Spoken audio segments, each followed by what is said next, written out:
Bon, qu'est-ce que tu racontes de toi?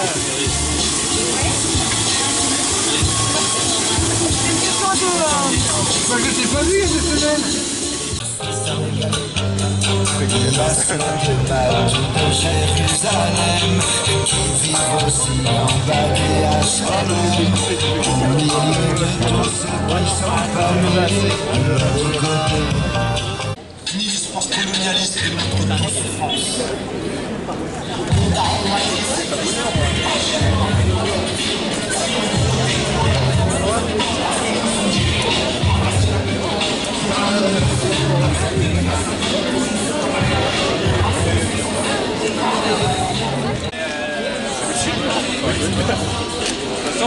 Pour moi, c'est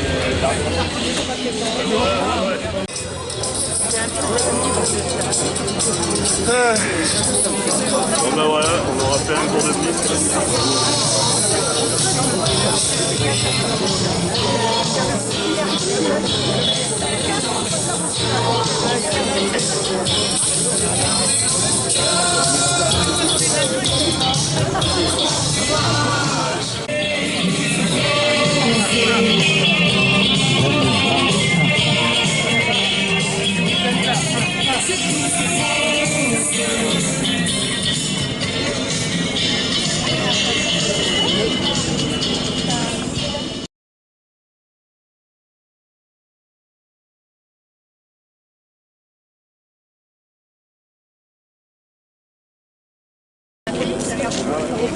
Ah bah oui, c'est vrai.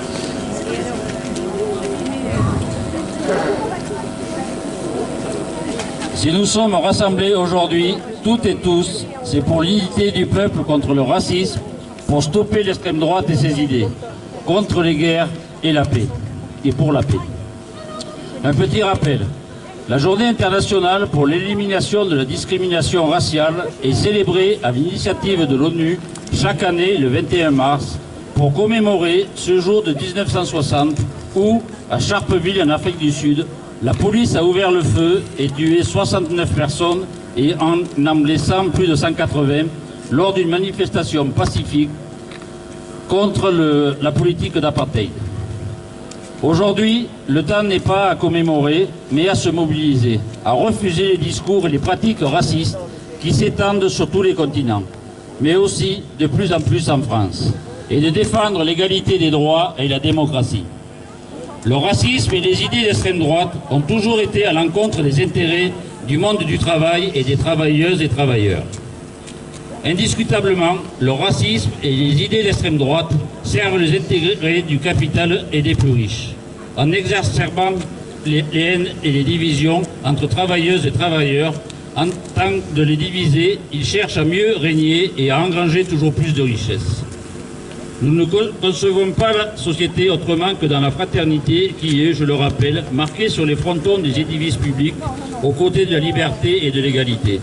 Nous ne concevons pas la société autrement que rassemblée par l'accès effectif à tous les droits pour toutes et tous. Le discours nationaliste visant à opposer les populations et les travailleuses et travailleurs en fonction de l'origine, de la couleur de peau, de la religion est une vieille recette de l'extrême droite.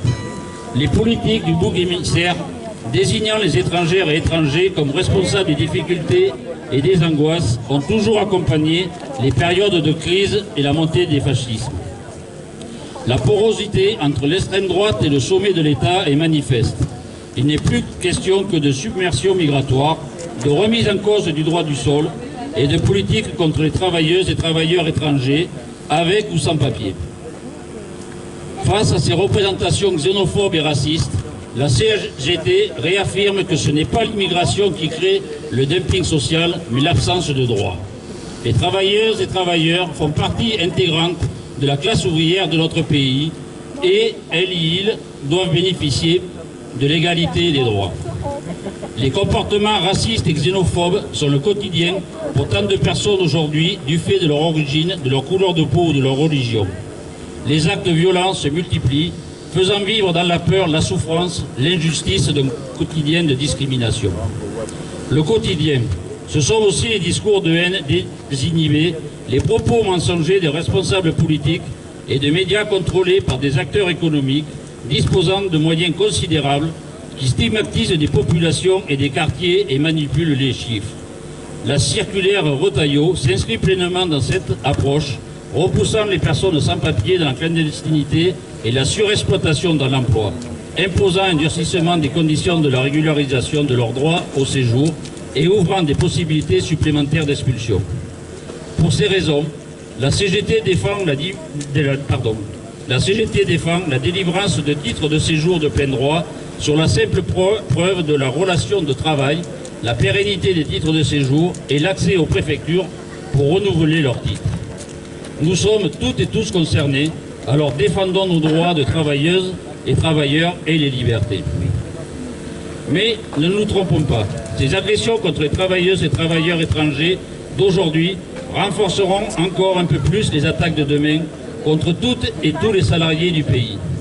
À titre d'exemple, il suffit de reprendre les déclarations et les projets de M. Retailleau quand il siégeait au Sénat.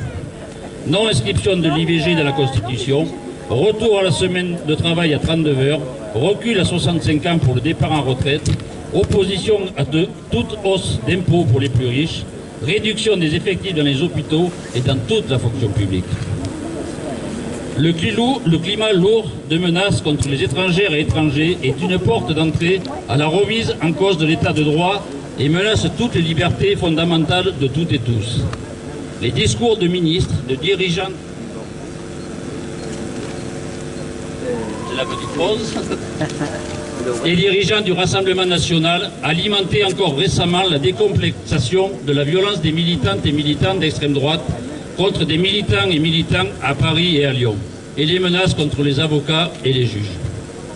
L'élan contre l'extrême droite aux dernières élections a permis d'empêcher Bardella de devenir Premier ministre. Mais les gouvernements qui se succèdent font les yeux doux à cette extrême droite. Il devient difficile de faire la différence entre Retailleau-Darmanin et Le Pen-Bardella. Même opposition aux minorités discriminées, même obsession migratoire, même soutien au grand patronat et à ceux qui dominent, même mépris pour la préservation du climat et de l'environnement. Mais rien n'est fatal. Au Brésil, la défaite électorale, puis l'inculpation de Bolsonaro nous réjouit. En Allemagne, les manifestations massives contre l'extrême droite nous inspirent. Aux États-Unis, après le choc terrible de la prise de fonction de Trump et ses premiers décrets, la résistance s'organise avec des syndicats, des associations féministes, des défenseurs des droits des minorités, des militants écologistes qui redressent aussi la tête. En France, le racisme n'a pas submergé toute la société. La majorité de la population ne veut pas revoir le fascisme dans son pays. Et contrairement aux sondages, des études sérieuses montrent qu'une majorité ne se retrouve pas dans le racisme et la xénophobie. Je voudrais aussi vous mettre en garde en disant que l'absence aux droits des uns n'a jamais donné plus de droits aux autres. Preuve en est, la loi Darmanin a encore compliqué la vie des immigrés. Les femmes immigrées, racisées, subissent une double discrimination. Mais cette loi a-t-elle depuis un an changé le sort de celles et ceux qui pensent que si tout va mal, c'est la faute des étrangers? Bien sûr que non. Nous avons donc besoin de réelles politiques sociales qui redonnent espoir. Augmenter les salaires en prenant sur les profits et les dividendes. Garantir l'accès aux emplois et aux services publics. Protéger la société contre toutes les discriminations sociales, qu'elles soient racistes, sexistes ou économiques. Et en finir avec le productivisme capitaliste qui détruit la planète. Ce que nous voulons, c'est tout le contraire de la politique des gouvernements qui prolonge le macronisme. Tout le contraire aussi de ce que ferait l'extrême droite si elle était au pouvoir. À nous de créer les conditions de la mise en œuvre de vraies mesures d'urgence pour le plus grand nombre, en étant unis dans nos luttes. Il est temps de réagir ensemble et de crier haut et fort « No pasarán !» No pasarán.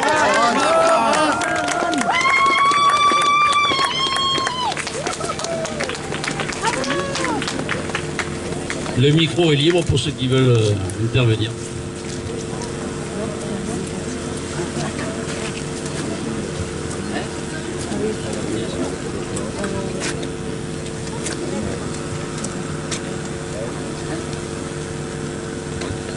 Chers camarades, je suis le Parti communiste français, pour ceux qui connaissent. Chers camarades, nous sommes ici rassemblés en ce 22 mars parce que nous refusons de nous taire alors que monte dans notre pays la haine, le repli, l'exclusion. Parce que nous savons que le racisme n'est pas une opinion, c'est un délit. Parce que l'antisémitisme n'est pas une parole en l'air, c'est une menace mortelle. Parce que la xénophobie n'est pas une peur naturelle, mais une construction politique, une stratégie de pouvoir.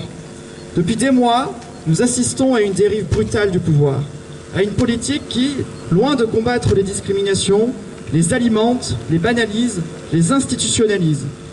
Le vote de la loi immigration avec le soutien actif de la droite et de l'extrême droite en est un symptôme flagrant.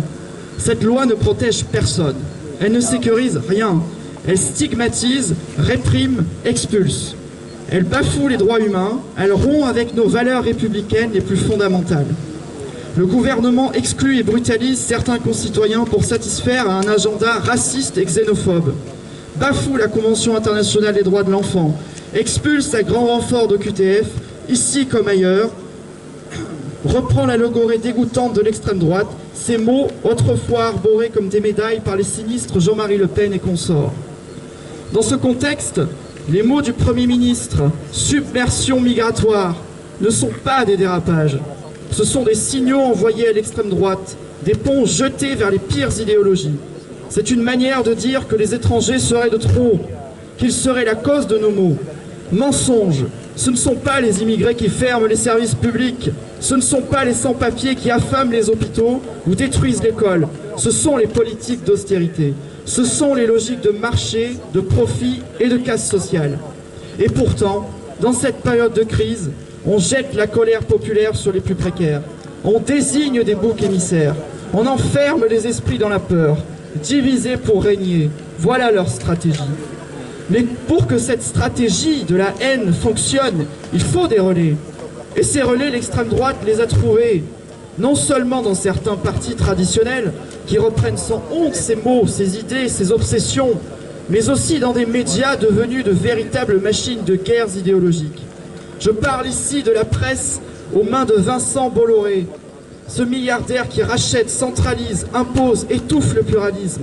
CNews, C8, Europe 1, le JDD, etc. Un empire médiatique qui fait sauter un à un les verrous de la démocratie.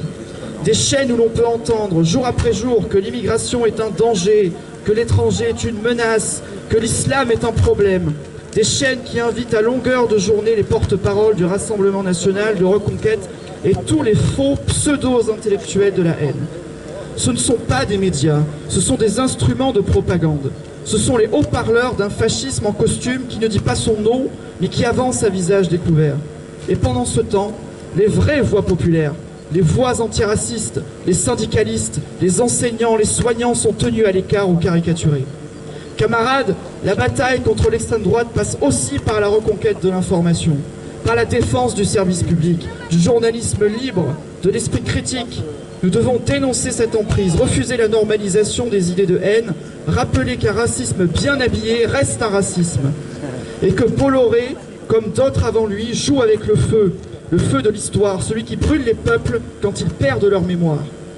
Mais nous disons non, non à la France rance, oui à la France vivante, non à la haine, oui à l'égalité. Nous ne voulons pas d'une république à deux vitesses. Nous ne voulons pas d'une société où l'on trierait les gens selon leur origine, leur religion, leur couleur de peau, que sais-je encore. Nous voulons une république de l'égalité réelle, de la justice sociale, de la solidarité concrète. Nous exigeons la régularisation de tous les travailleurs et travailleuses sans papier pour lutter contre le travail dissimulé, utilisé par le patronat pour tirer les droits de l'ensemble des travailleurs vers le bas. Car ils et elles travaillent, vivent et cotisent ici. La République ne peut pas fermer les yeux sur leur dignité. L'inéligibilité des candidats condamnés pour racisme, antisémitisme, propos haineux. Il est inadmissible que des porte-voix de la haine siègent dans nos institutions, propagent leurs discours rances, guerriers, racistes, habillés de leur écharpe tricolore. Nous demandons des moyens accrus pour l'éducation populaire, pour les associations antiracistes, pour l'inspection du travail, pour tous ceux qui, au quotidien, luttent contre les discriminations systémiques. L'application pleine et entière des recommandations de la Commission nationale consultative des droits de l'homme, trop souvent ignorée, le renforcement de la DILCRA pour que l'État cesse d'être complice et redevienne un acteur de la lutte contre le racisme. Et nous affirmons avec force que la République ne peut se construire sans celles et ceux qui, venus d'ailleurs, ont bâti ses murs, nettoyé ses hôpitaux, ramassé ses récoltes, soigné ses enfants et parfois, oui, donné leur vie pour sa liberté. Missak Manoukian, entré au Panthéon il y a plus d'1 an, et l'un de ses visages, un ouvrier étranger, communiste, apatride, résistant, poète, fusillé pour avoir aimé la France plus que ceux qui la trahissaient. C'est à lui et à celles et ceux qui l'ont accompagné, français de préférence, que nous devons la fidélité, pas à ceux qui défigurent la République au nom d'une identité fantasmée, repliée et haineuse. Camarades, cette manifestation n'est pas seulement un cri d'alerte, c'est un acte de résistance, c'est un acte de construction. Ce que nous portons ici, c'est un autre avenir possible. Une France populaire, métissée, solidaire, une France qui ne renonce ni à sa mémoire, ni à sa promesse, une France qui donne des droits à toutes et tous et non des privilèges à quelques-uns. Alors relevons la tête, parlons fort, unissons nos voix, debout camarades, debout face aux idées nauséabondes, debout face à l'extrême droite et ses complices en costard ou en cravate, debout face à la résignation. Nous sommes la France qui lutte, la France qui pense, la France qui résiste. Nous sommes la France des Lumières, des luttes ouvrières, de la résistance, des cortèges du Front populaire, du maquis, celle qui défend les peuples opprimés et massacrés. Nous sommes cette France et nous le disons haut et fort. Pas de justice sans égalité, pas d'égalité sans fraternité, pas de république sans antiracisme. Contre le racisme, l'exénophobie, gagnons l'égalité des droits et surtout, ne lâchons rien, jamais.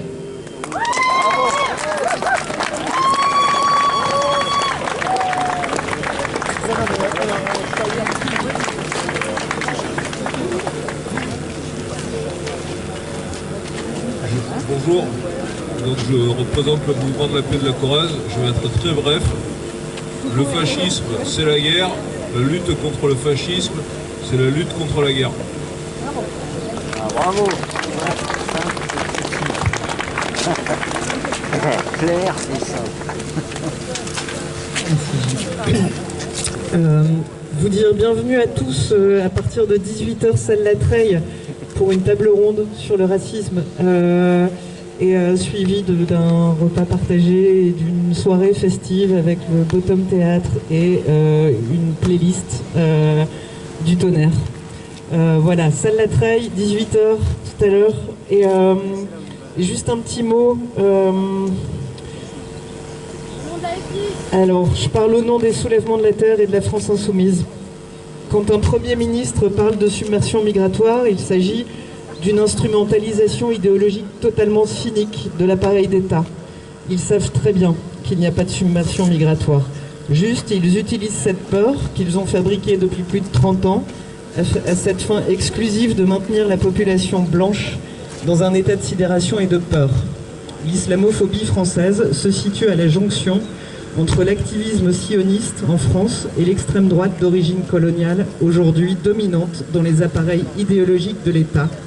L'éducation, la justice, la police, la presse dans un pays où 6 milliardaires détiennent les principaux médias français, la démocratie est directement mise en cause.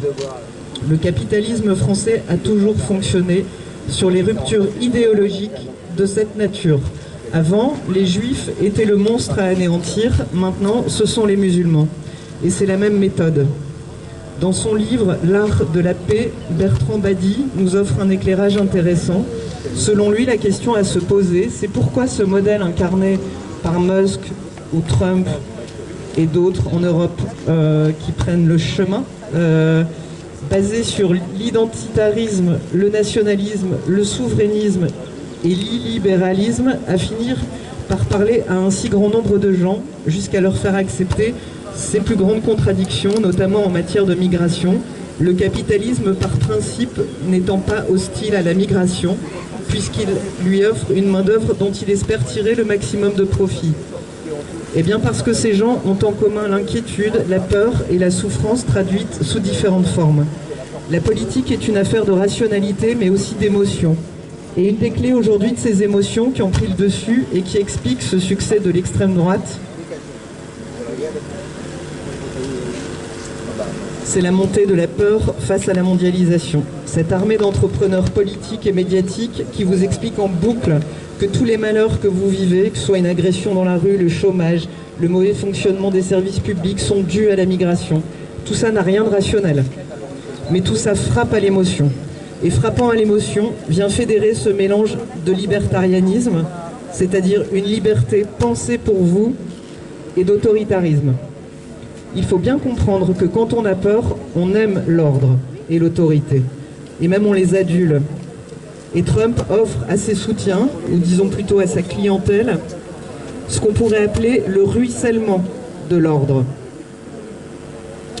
Par ma puissance, je vais vous imposer un ordre et ça va être tout bénef pour vous. Parce que de cet ordre, obtenu au détriment d'une autre partie de la population, vous pourrez retirer en votre faveur de la sécurité, l'éloignement des menaces qui pèsent sur votre vie quotidienne, donc c'est formidable. Trump, l'AfD, le RN, Fratelli d'Italia et les autres se baffrent de quelque chose qui ne peut en aucun cas incarner une politique publique et un vivre ensemble, mais qui a de quoi séduire les électeurs sur le marché électoral. La bataille contre le racisme est une bataille du langage, une bataille culturelle, une bataille de l'information. Là où les États-Unis ont gagné pour l'instant, c'est qu'ils ont exporté leur victoire dans une conjoncture réceptive et répressive sur le plan des idées comme de la bataille des idées. Alors, il nous reste qu'une seule chose à faire, c'est nous battre pour nos idées en pensée et en acte. Allez!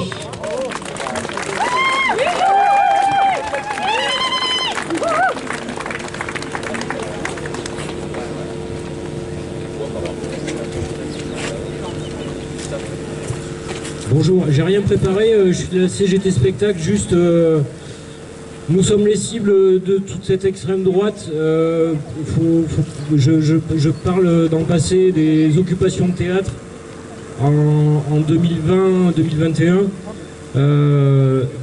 Les gens d'extrême gauche ou de gauche sont des cibles de l'extrême droite. Nous qui occupions des théâtres à ce moment-là, nous sommes fait casser les fenêtres des théâtres par les patriotes, par le RN, par toute cette mouvance d'extrême droite. Je voulais faire un lien par rapport à ce gouvernement. L'an dernier, Darmanin a interdit les spectacles du Mali, interdit les spectacles du Niger et interdit les spectacles du Burkina Faso. Donc c'est un gouvernement qui était avant Bayrou. Aujourd'hui, on nous interdit, on nous a coupé les vivres pour le pass culture collectif, c'est-à-dire la culture des jeunes, c'est-à-dire la réflexion sur une société, c'est-à-dire qu'on ne veut plus que personne parle entre eux par rapport à ces gens qui viennent d'ici ou d'ailleurs. Voilà, merci beaucoup.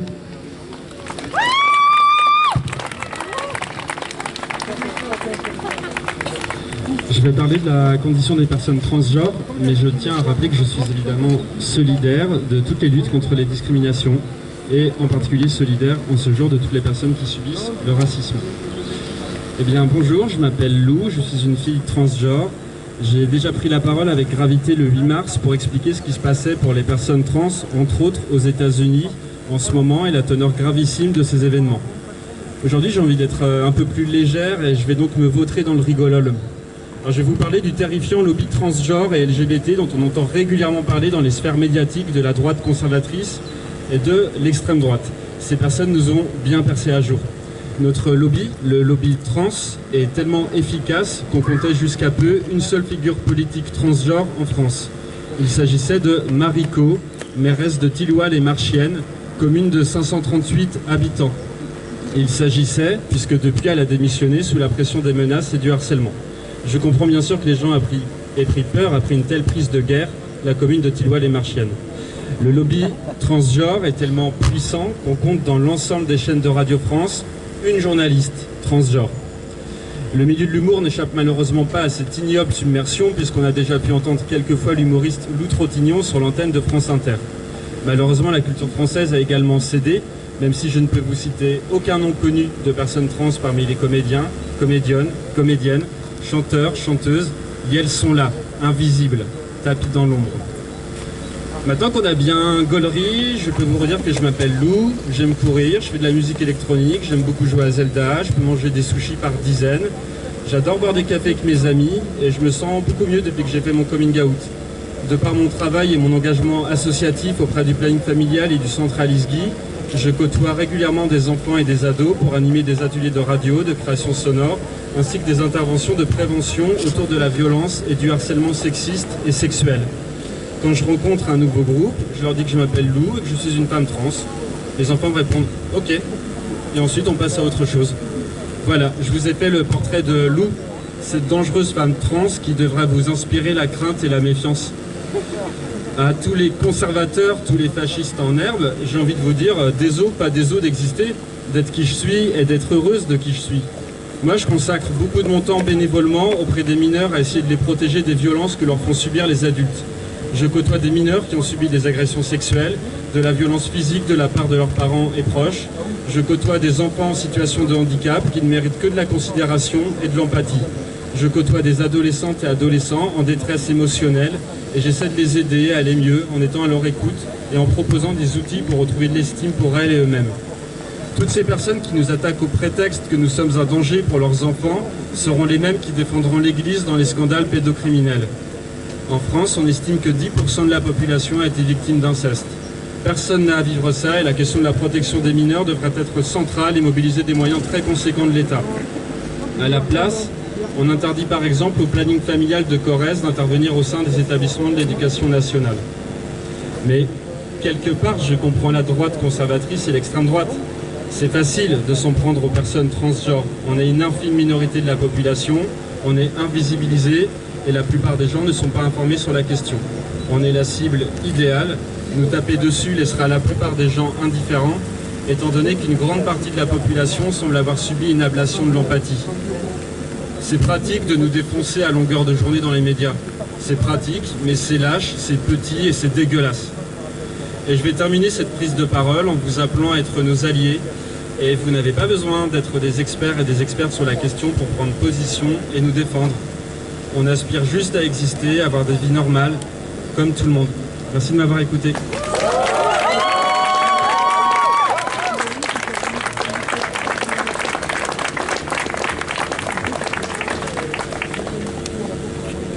Bonjour à tous et à toutes.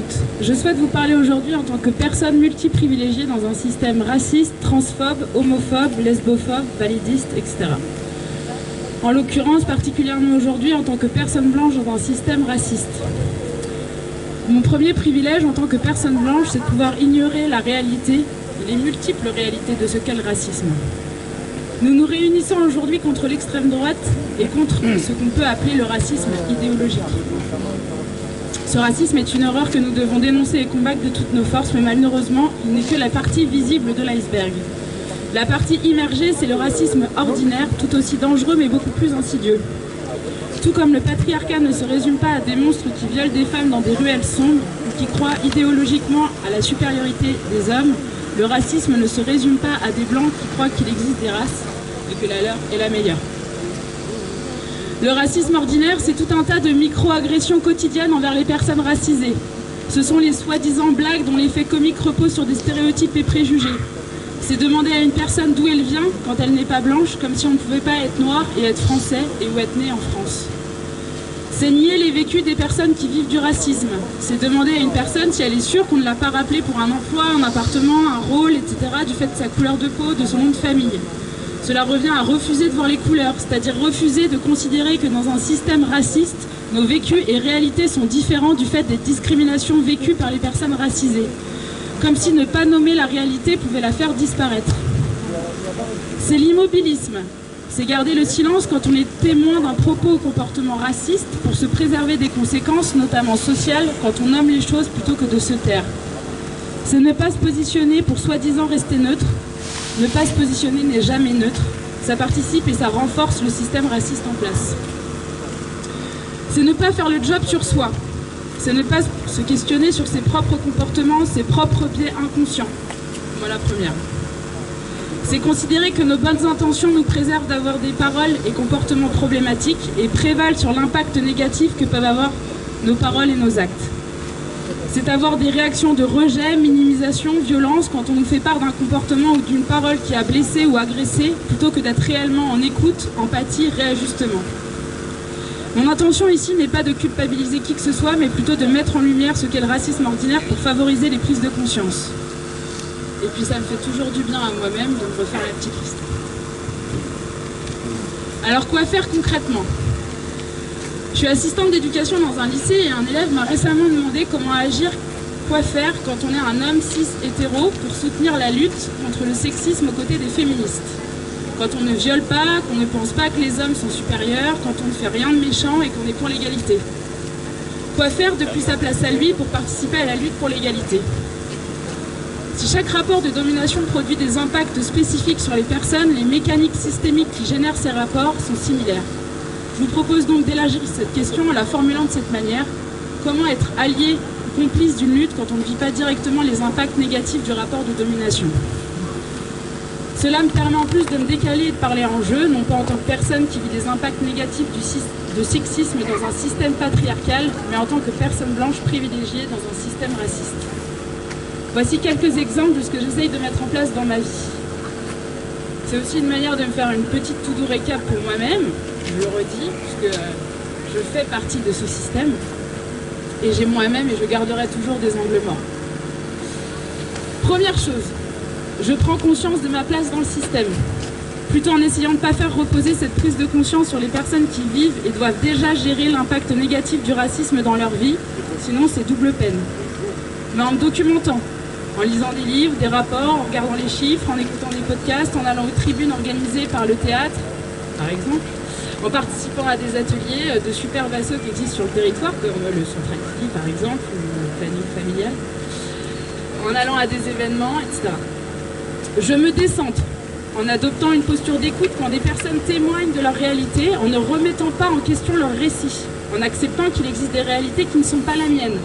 Par exemple, quand on me fait remarquer que j'ai une parole ou un comportement qui a blessé une personne, je m'excuse et je consacre de l'énergie pour essayer de comprendre ce qui s'est passé pour l'autre, même si ce n'était pas mon intention. Je reste humble. Beaucoup de choses existent déjà. Les personnes qui vivent les impacts négatifs du système s'organisent déjà. Elles ne nous ont pas attendus, ni moi, ni nous autres, personnes blanches, pour penser, produire, inventer, lutter.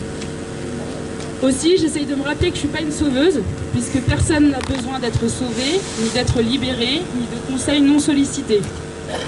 Donc j'essaye de ne pas me prendre pour Superwoman, même si depuis le 8 mars, étant donné que j'ai été élue Mister Rostule, j'ai une superbe cape dont j'aimerais pouvoir me resservir très souvent.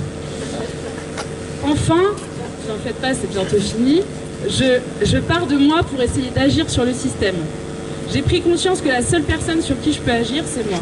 C'est en me questionnant sur moi et sur mes propres comportements, conscients et inconscients, en prenant parti concrètement quand des situations se présentent devant moi, que je peux espérer amener les autres à le faire aussi.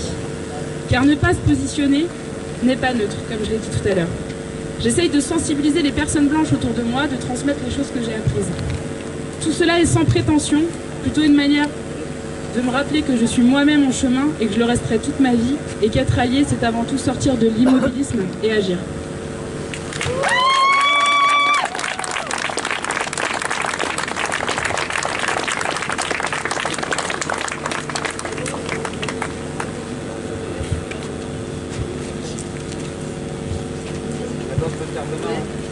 C'est pour chanter en fait. Ah, alors on me dit que vous avez tous les paroles de chansons en même. Enfin tous. Et toutes, à peu près. Les autres, c'est parce que ceux qui n'ont pas le papier, ils la connaissent. Donc c'est pour ça. Non ? Non, je pense pas.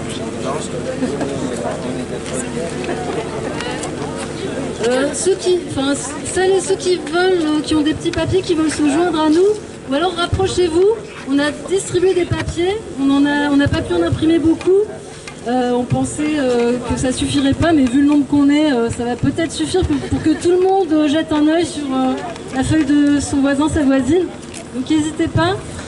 Alors c'est des paroles revisitées sur deux chansons que vous connaissez déjà sûrement, le chant des partisans et les petits papiers. On ne s'est pas entraîné, donc ça va peut-être être un peu catastrophique. Mais voilà, on compte sur vous.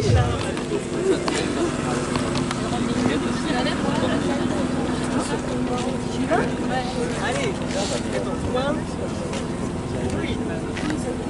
Ami, entends-tu le bruit sourd du fascisme vampire? Ami, entends-tu le bruit lourd des pays qui chavirent? Levons nos idées, nos progrès, il ne faut plus nous taire. Il faut montrer à tous qu'ils ne font qu'exploiter la misère. Pour capturer la foule, ils brandissent le pitch sécuritaire. Les gaz, Noureddin et Nadia sont des boucs émissaires. Toi qui es à voter pour eux, je viens dessus, c'est la haine. Tu ne crois pas, tu n'es pas à l'abri de ces guerres.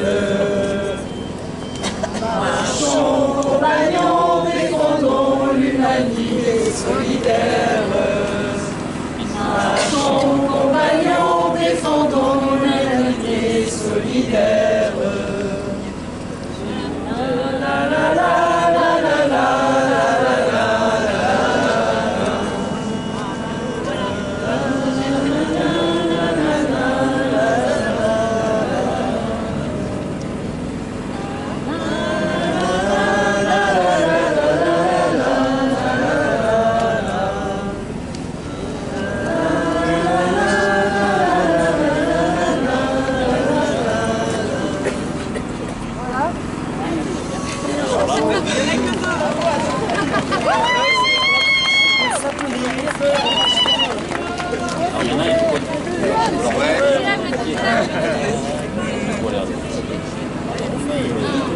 C'est quoi l'air du petit papier déjà? Alta la montée du fascisme, levons-nous contre les nazis, ensemble contre l'antisémitisme et contre l'islamophobie. Y'a qu'à regarder en arrière pour voir vous-même le laisser faire. Assassinat des libertés et oppression légalisée. Le gouvernement collabore, qui pactise avec les fachos. Silence complice face aux milices qui manifestent dans Paris. Médias vendus qui manipulent, répandent la désinformation. Stoppons livrer ces tentacules. Un mot d'ordre, la soumission. Alta la montée du fascisme. Levons-nous contre les nazis, contre toutes les formes de racisme et le pacte racial des zombies. La la la la la la la la la la la.